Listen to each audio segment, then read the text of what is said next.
If you needed transport services in the past, you'd easily go to where lorries and pickups are parked and get these services. Better still, if you directly knew someone who owns a lorry, then life would be easy as the service was a phone call away. Today, however, these services are available online as technology continues to disrupt different sectors of the economy.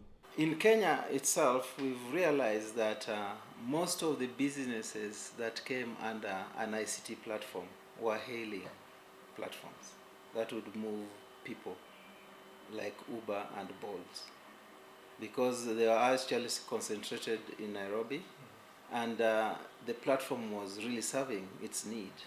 But what about these people who actually are in the business of transporting items like farm produce, hardware stuff? People would also want to move houses from one place to the other.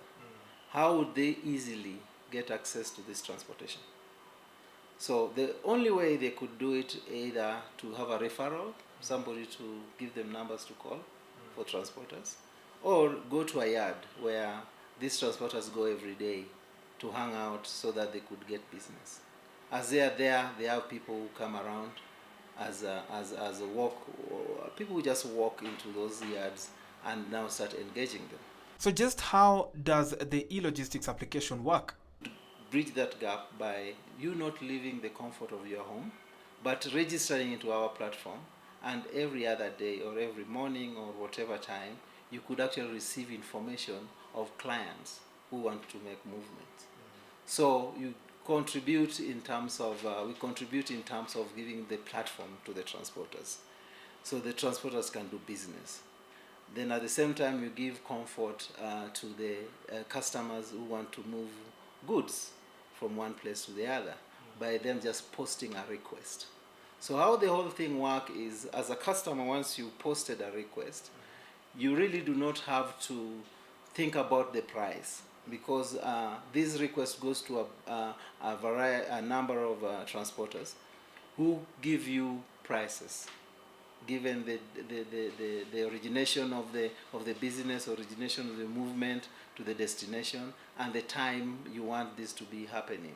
So then give you pricing. So our system do not dictate the price. Though technology is the company's main driver, trust is its main currency. In our ecosystem, we've addressed security in myriad ways.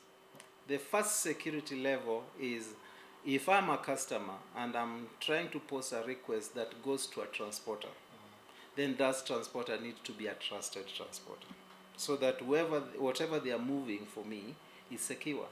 So then we recruit them through a vetting system where we onboard them into our system, they give us their details, we know the operations, where they are.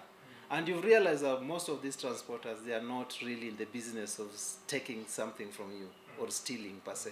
They really want to do business and earn. But out of that number, you realize that there are some people who might be bad apples. But now, our ID, their ID, the telephone number, and any other information they give us makes us vet them to be on the system. So that's from the transporter perspective. Another perspective is now from the consumer perspective. Now, if I post my work there, or I post a request for a work, for a job to be done to me, will I pay? Yes. How do I pay? If I pay a transporter I do not know, then they might actually take off with the money, right? If they are those bad apples. So we have a security level where you pay onto an escrow account, that we just send a notification to the transporter that you've been picked to do transportation. The startup has, however, had to address various challenges to stay afloat. I've got different ambitions. There are guys who come in because they really want to learn and come up with a product. And also there are those people who really earn a living, they need money. So as you start up, you realize that you might not afford the higher amount that some of these might ask. So the attrition level exists. But again, if you have a futuristic team that are looking forward into really making something out of their lives, then those are the people we go forward with. Because Ngamia is grown 3 years into the making, and in the next 5 years, we pretty much going to be the biggest tech company in terms of software development, focusing on both logistics and also advertising. The startup has drawn some key lessons that budding innovators can tap into. You have to put effort. If you put effort, you'll get skills. Then you add another.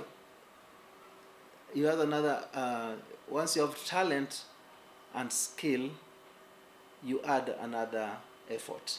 Then you get achievements.